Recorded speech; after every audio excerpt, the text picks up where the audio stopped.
and gentlemen, would you please be seated?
Ladies and gentlemen, the Commandant of the United States Coast Guard, Admiral Paul A. Yost.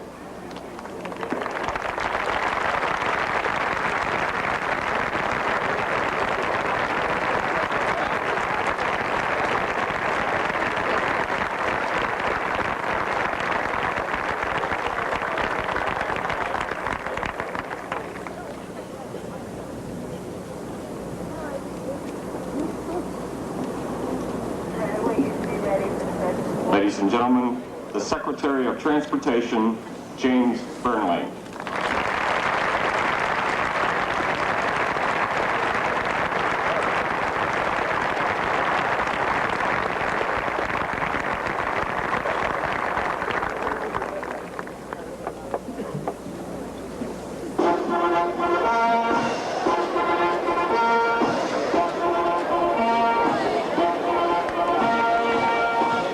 Ladies and gentlemen, the President of the United States.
Seventh commencement exercises at the United States Coast Guard Academy are now convened.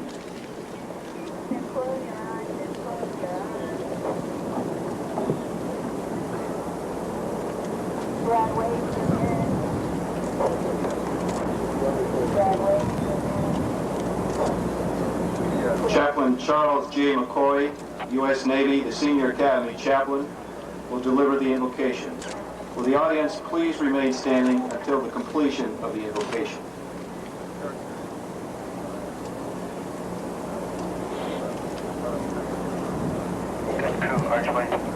Let us pray. Almighty God, author of and source of truth and knowledge, we ask your blessing upon these graduates as they begin their commissioned service in the United States Coast Guard. Give to these new ensigns the wisdom to appreciate the contributions of both faculty and staff to their spiritual, mental, and physical development, and grant them the will to reflect their education in their daily lives. Grant, O Lord, that each may appreciate also the professor and instructor in the classroom, lab, or gym is but a help to the primary educators in the homes and kitchens and living rooms of their residences. May the members of this class have the moral strength and courage so that their words and actions will always bring credit on this academy, our nation, their families, and you, our God. Amen.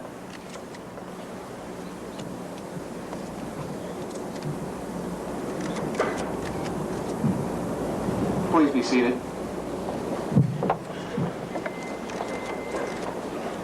Good morning, ladies and gentlemen. At this time, it's a pleasure for me to introduce Rear Admiral Richard P. Caroni, the Superintendent of the United States Coast Guard Academy.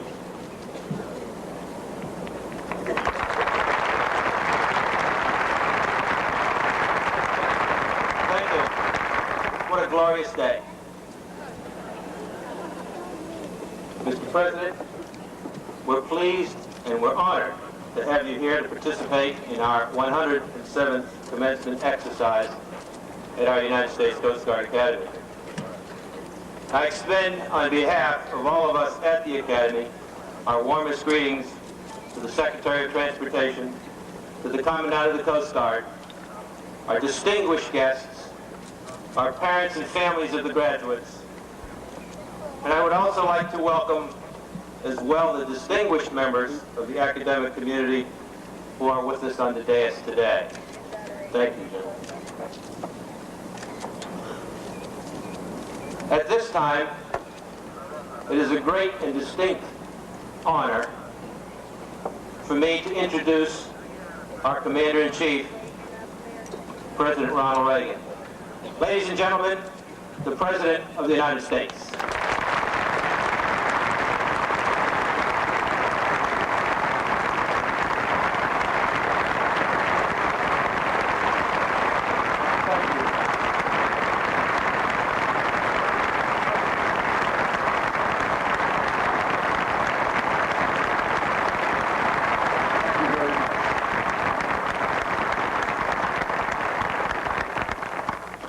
Thank you, Admiral Caroni. Thank you, Secretary Burnley, Admiral Yost, Senator Weicker, Senator Dodd. It's an honor, I thank you all, and it's an honor to be able to participate in the commencement exercises of the United States Coast Guard Academy. I'm especially delighted to be here with the class of 1988. You see, in certain ways, I envy you. For one thing, all of you know what you'll be doing next year. The fact is, many young people have trouble choosing their life's work. I was an exception. After college, I knew exactly where my future lay. I became a radio sports announcer. It was just a lucky guess. But I know what I would say to any young people who told me that they were torn between different careers. If they said they wanted to help people in distress, guard our borders, conserve fisheries, battle drug smugglers, enforce maritime law, test their courage against stormy seas, and defend America in times of war, and wear proudly each day the uniform of this great country, then I would tell them just one thing. I'd tell them, join the Coast Guard. I know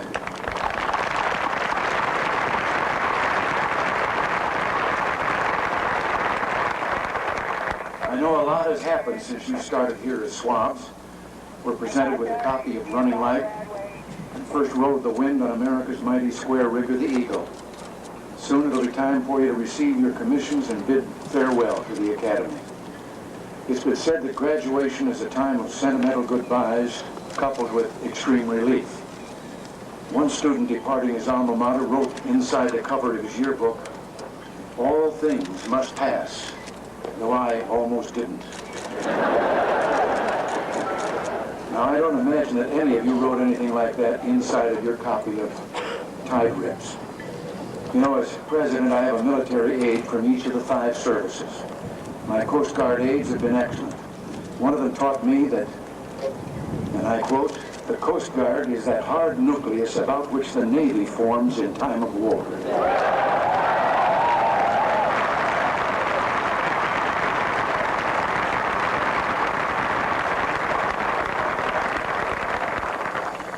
something I haven't been able to get a straight answer on. What I want to know is, how's the awning? Well, I hope that means it's all right. Well, graduation day belongs to the graduates. But why I want to take just a moment to speak to some special people here today. Your mothers and fathers. You know, I've often said that there's nothing that makes me prouder than America's young men and women in uniform. I want to ask the parents, are you as proud of these soon-to-be officers as I am?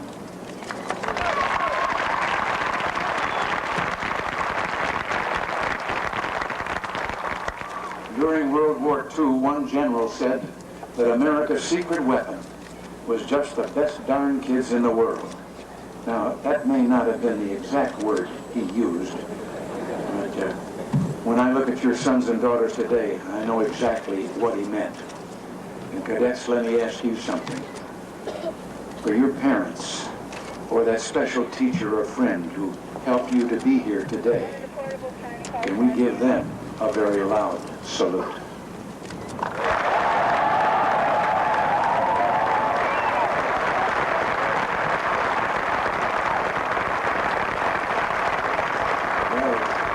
Since your service was founded by the first Congress nearly 200 years ago, it has served with courage and honor in every war our nation has fought. The first Coast Guard casualty of World War II came the day after Pearl Harbor, when a transport evacuating American families out of Singapore came under attack. On D-Day, when our soldiers hit the beaches at Normandy, there were Coast Guardsmen piloting the landing craft, and some 1,500 soldiers whose craft were sunk by enemy fire were rescued by the Coast Guard on that fateful day.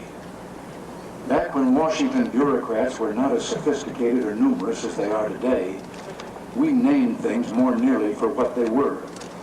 One of my favorite examples is that one of the predecessors of today's Coast Guard was known simply as the Life-Saving Service. And though the Coast Guard does many jobs, I suspect seafarers in distress will always think of you that way. In March of last year, some 200 miles off our New Jersey coast, in stormy Atlantic waters, a Soviet freighter sent out a desperate SOS. The ship was listing 26 degrees to port, in seas that were running 20 feet. Gale force winds were gusting up to 55 knots, and the skies were dark with rain and sleet. The Soviet ship was sinking. Well, the Coast Guard sent 3 Coast Guard helicopters, came to the rescue. Their fuel was low, there was little time, and despite screaming winds and pitching seas, each helicopter in turn managed to hover above the ship's heaving deck, and the helicopter crews with infinite care lowered a wire basket and lifted up to safety one by one each of the 37 people on board. It was one of the most dramatic rescues in Coast Guard history, and a heroic demonstration of what we mean when we say the Coast Guard is an armed service and more. Today, one of the Coast Guard's most important missions is to fight the importation of illegal drugs. In the last 10 years, you have arrested more than 8,500 drug smugglers. And for that, America salutes you. It's time to make illegal drugs public enemy number 1.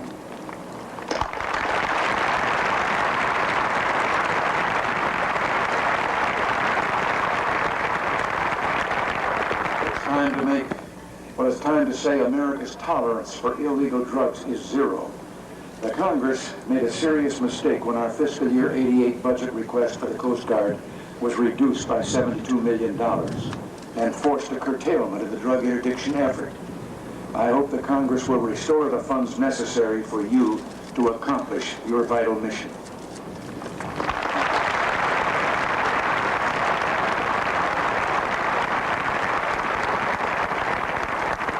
While that is one thing, it's not the only thing that all of us as a nation must do. But before I talk about what remains to be done, let's take stock of what has already occurred. Yes, it's true that across the breadth of the federal government, we have assembled a strong anti-drug team and enacted tough anti-drug policies. In 1982, we set up the South Florida Task Force, which was headed by Vice President Bush. Hundreds of additional drug agents were sent to Florida along with extra judges and prosecutors. More Coast Guard cutters were deployed, and the other military services provided surveillance assistance for the first time. We made record drug seizures, and major crime in South Florida decreased nearly 20%. Because of that success, the next year we formed a national narcotics border interdiction system, also led by the Vice President, to coordinate federal, state, and local drug and law enforcement efforts against drug smuggling nationwide. Since the formation of the border interdiction system in 1983, annual cocaine seizures involving the Coast Guard are up more than 20 times what they had been. In 1987, I established the National Drug Policy Board in order to coordinate all of the administration's efforts in this crusade. This board, chaired by Attorney General Meese, has developed a series of comprehensive strategies to reduce both the supply and demand for illicit drugs. And let me stress, the Coast Guard and the other armed services have played a major role in this unprecedented campaign. In addition to the Coast Guard's tremendous efforts, last year the Pentagon provided over 2,500 ship days of maritime support and more than $16,000 hours of air surveillance. The Coast Guard and the Department of Defense gained important new resources for their drug-fighting efforts from the Anti-Drug Abuse Act of 1986. And last year, the Coast Guard and agencies with which it works seized nearly 26,000 pounds of cocaine. 26,000 pounds of a drug that has a street value of $1,000 an ounce. Don't try to figure that out in your head. It's $416 million. And by keeping deadly drugs from reaching our communities, I think the Coast Guard earned yet another good reason to be known as the life-saving service. Another key part of the war on drugs has been the appointment of no-nonsense federal judges. Not only have drug convictions doubled since 1979, but prison sentences are 40% longer. And last year, new, tougher sentencing guidelines were issued. The Comprehensive Crime Control Act passed in 1984 helped put drug dealers out of business. Last year alone, over $500 million in drug-related assets were seized. Drug eradication programs are now underway in 23 countries, up from just 2 in 1981. More funds than ever before are being spent on drug education and public awareness, and more funds still have been requested. Since 1981, we've tripled the anti-drug law enforcement budget, and I'm asking for another 13% increase. That would give the federal government a total of $3.9 billion next fiscal year to fight this menace. All told, it's an extraordinary demonstration of our commitment and a remarkable record of achievement. And that having been said, you know what else? Extraordinary as it is, remarkable as it is, as much a testimony as it is to those in law enforcement and the Coast Guard, more has to be done. There's an additional step we must take, and without it, I don't know if we can succeed. I want to use this opportunity today to call for a special initiative. One of America's greatest strengths is our unique capacity for coming together during times of national emergency. We set aside those differences that divide us and unite as one people, one government, one nation. We've done this before, we must do it now. Illegal drug use is the foremost concern in our country. And frankly, as I finish my final year in office and look ahead, I worry that excessive drug politics might undermine effective drug policy. If America's anti-drug effort gets tripped up in partisanship, if we permit politics to determine policy, it'll mean a disaster for our future and that of our children. That's why today I'm calling on both houses of the Congress, both sides of the aisle, to join with my representatives in a special executive legislative task force to advance America's unified response to the problem of illegal drug use. Because if we cannot remove the politics from drugs, how can we hope to remove the drugs from our communities, workplaces, and schools? Our task force should agree on solutions for every area of the drug problem, from blocking supplies to curtailing demand, from treatment to education to prosecution, from interdiction and confiscation to eradication. Nothing should be overlooked or left out. Our policy is one of zero tolerance for illegal drugs, and we're looking for solutions, not just a restatement of the problem. And no later than 45 days from now, there should be a report to me and to the bipartisan leadership of Congress laying out our proposals. Let me take a minute to spell out some specific items that need to be considered. First, to deter violent crime and narcotics trafficking, we have to deal with the drug syndicates on our terms. That means when a death results from narcotics trafficking, or when a law enforcement officer is killed in the battle, the law must provide for swift, certain, and just punishment, including capital punishment.